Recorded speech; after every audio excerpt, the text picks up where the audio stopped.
Hi, welcome to easy chutneys.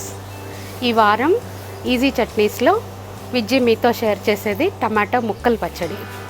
దానికి కావాల్సిన వస్తువులు: ఒక హాఫ్ కేజీ టమాటో చాలా చిన్న ముక్కలుగా తరిగాను, కొంచెం ఆయిల్, ఎండుమిర్చి, ఆవాలు, ఉప్పు.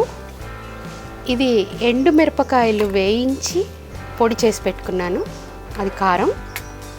అలాగే ఆవాలు, మెంతులు కలిపి ఈక్వల్ రేషియోగా తీసుకుని వేయించి పొడి చేశాను. దీన్ని కూడాను కొంచెం వెల్లుల్లి రెక్కలు, కాస్త పసుపు, కొంచెం చింతపండు. దీనికి ముందు పోపు వేయించుకొని రెడీ చేసుకుందాం.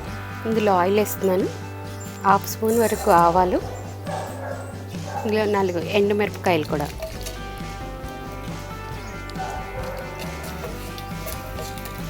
దీంట్లో కొన్ని వెల్లుల్లి రెక్కలు.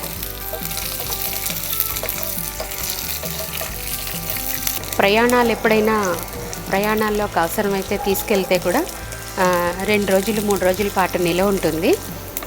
ఈ పోపు అంతా వేగిపోయింది, దీన్ని ప్లేట్లోకి తీసేసుకుంటున్నాను. దీంట్లో మళ్ళీ 2 స్పూన్స్ ఆయిల్ వేసుకున్నాం.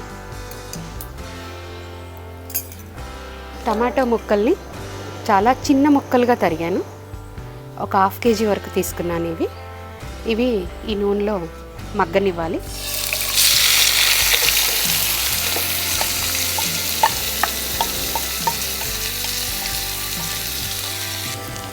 దీంట్లో ఇప్పుడు కొంచెం పసుపు, ఒక 2 స్పూన్స్ ఉప్పు, కావాలంటే చూసి మళ్ళీ కలుపుకోవచ్చు. దీంట్లో చింతపండు గుజ్జు, ఇది కేవలం రుచికే వేస్తాను.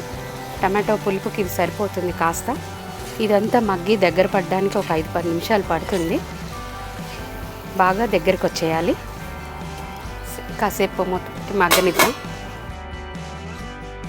ఇది దగ్గర పడింది. దీంట్లో కారం అవన్నీ కలుపుదాం.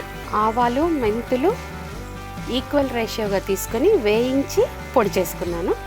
దాన్ని 1 స్పూన్ నిండా, ఇంకో 1/2 స్పూన్ వేసుకున్నా కూడా బాగానే ఉంటుంది.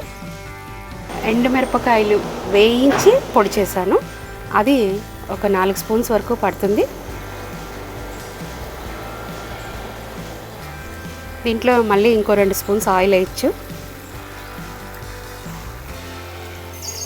దీన్ని ఒక 5 నిమిషాల పాటు సిమ్లో మగ్గనివ్వండి. ఈ నూనె అంతా ఇలా పైకి తేలుతుంది. ఇప్పుడు దీంట్లో ఇందాక మనం వేయించి పెట్టుకున్న పోపుని కలుపుతాం.